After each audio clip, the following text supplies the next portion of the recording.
Bismillahirrahmanirrahim. Assalamualaikum warahmatullahi wabarakatuh. Waalaikumsalam warahmatullahi wabarakatuh. Selamat pagi. Pagi.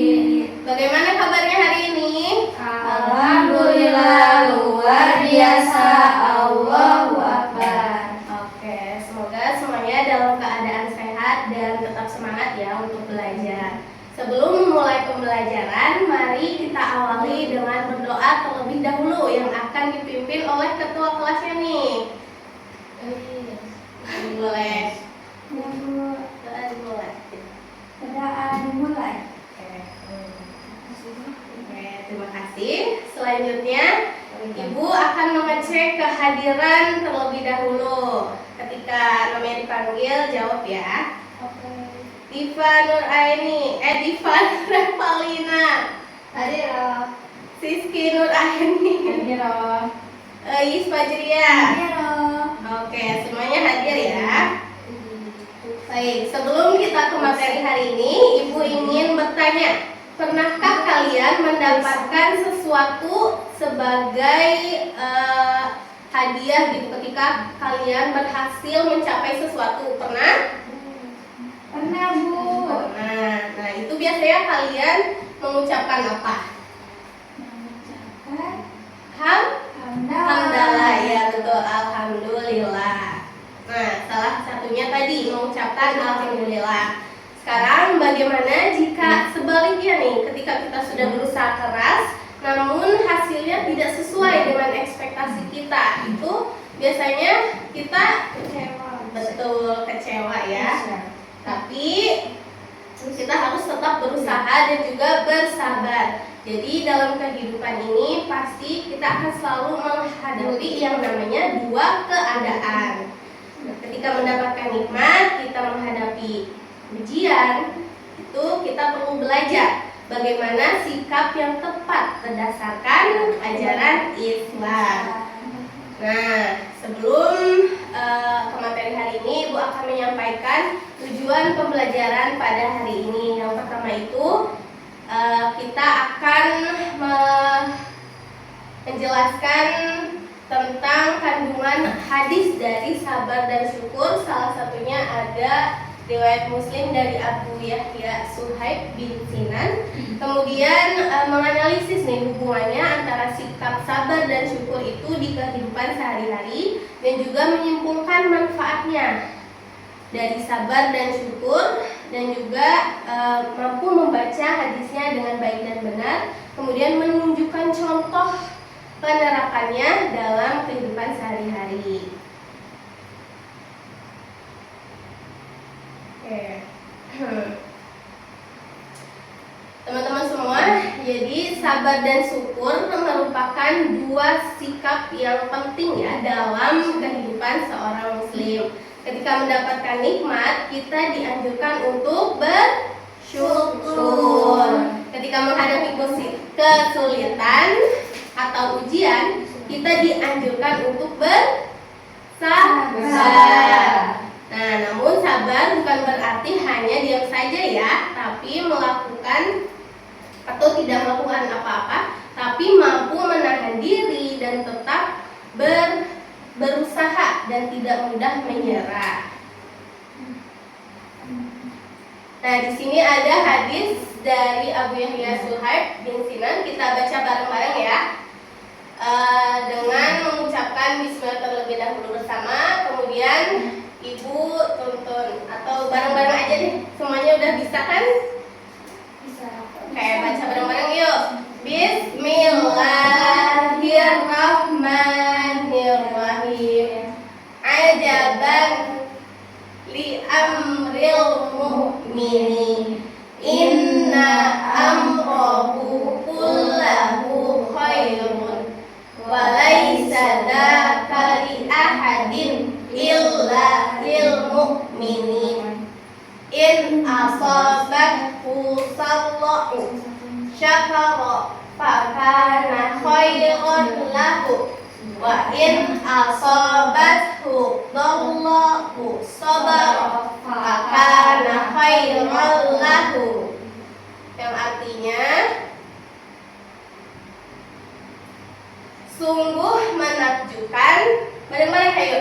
Perkara seorang mukmin, sesungguhnya seluruh perkaranya adalah kebaikan baginya, dan hal itu tidak dimiliki kecuali oleh orang mukmin. Jika ia mendapatkan kesenangan, ia bersyukur, maka itu menjadi kebaikan baginya. Jika ia mendapatkan kesusahan, ia bersabar, maka itu juga menjadi kebaikan baginya. Selanjutnya ada satu hadis lagi nih tentang pentingnya kesabaran dari hadis riwayat Tirmizi dari Abdullah bin Abbas. Siapa yang berani maju ke depan untuk baca? Siski, Bu. Ayo maju ke depan yuk, berani yuk.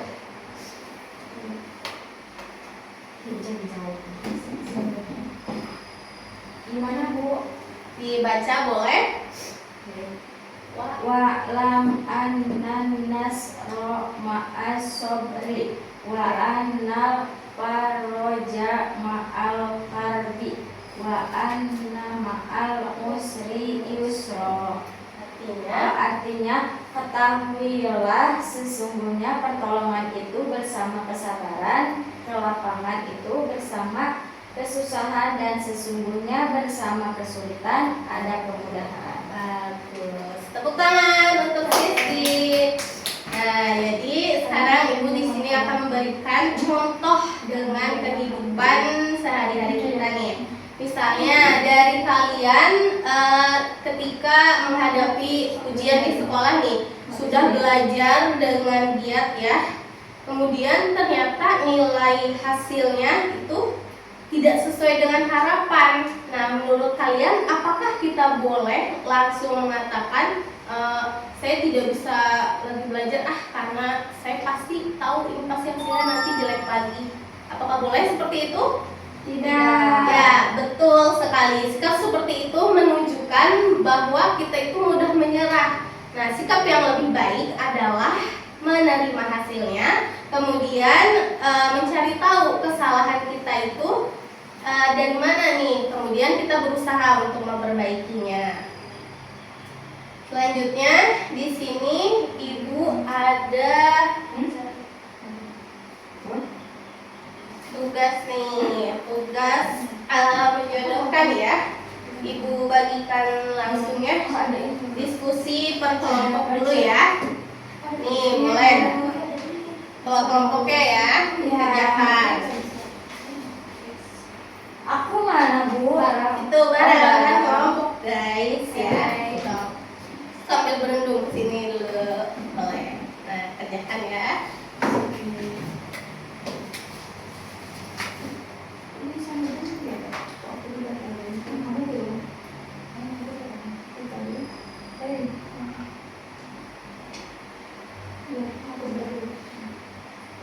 Jadi gimana jadinya? Oh, di itu ya, iya pasang-pasangin. Gimana, udah selesai? Udah. Oh, bagus sekali, mulai dikumpulkan. Oke, ini ya jawabannya. Bagus. Benar semua. Oke, jadi sudah selesai mungkin pertemuan hari ini. Sekarang sebelum diakhiri, apakah ada di sini yang masih bingung mengenai perbedaan antara sabar dan syukur? Boleh ditanyakan. Ada pertanyaan? Dulu boleh. Boleh. Oh, ada 2 pertanyaan ya. Sok. Yang pertama, Lis, bagaimana? Apakah kita sudah apakah apakah membaca kalimat alhamdulillah saja sudah cukup untuk kita bersyukur? Oh, oke.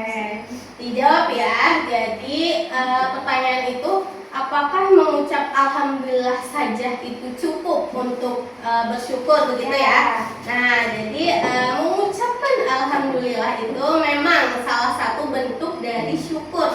Namun syukur juga harus diwujudkan dalam perbuatan. Jadi ketika kita diberi kesehatan, otomatis kita harus membuktikannya dengan sebuah perbuatan dengan cara menggunakan kesehatan ini untuk apa? Beribadah, belajar, dan juga melakukan kebaikan-kebaikan lainnya.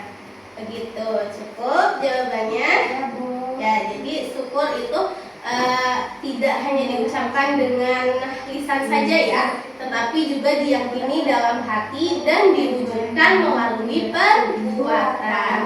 Selanjutnya yang kedua, pertanyaan dari Teh Dipa, boleh? Aku mau nanya. Oke, apa Itu tuh? kalau misalnya sabar itu berarti kita boleh gak sih nangis atau marah gitu, sedih, boleh gak sih? Oke, ya. Jadi ya ketika kita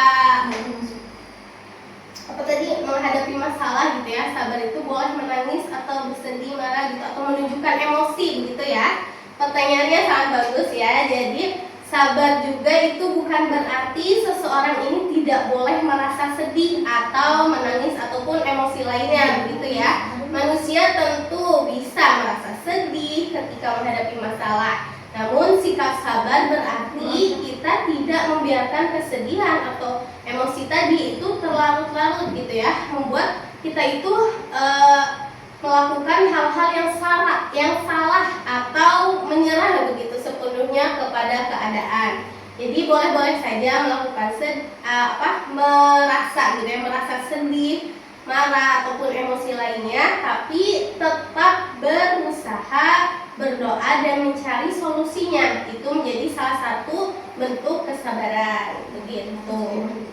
Terima kasih pertanyaannya, tepuk tangan untuk semuanya yang sudah mengajukan pertanyaan juga. Oke, baik anak-anak, sebelum kita mengakhiri pembelajaran hari ini, mari kita simpulkan pembelajaran pada hari ini. Jadi kesimpulannya, hari ini kita mempelajari tentang sabar dan syukur, merupakan sikap yang penting bagi seorang muslim. Ketika mendapatkan nikmat, kita harus bersyukur. Kemudian ketika mendapatkan kesulitan, kita bersabar, tetap berusaha dan tidak mudah menyerah. Selain itu, kita juga belajar bahwa sabar dan syukur itu tidak cukup hanya dipahami, tetapi harus juga diterapkan dalam kehidupan sehari-hari. Oke, mungkin itu saja yang dapat Ibu sampaikan. Mohon maaf atas kekurangan dan kelekatannya. Wassalamualaikum warahmatullahi wabarakatuh. Waalaikumsalam warahmatullahi wabarakatuh.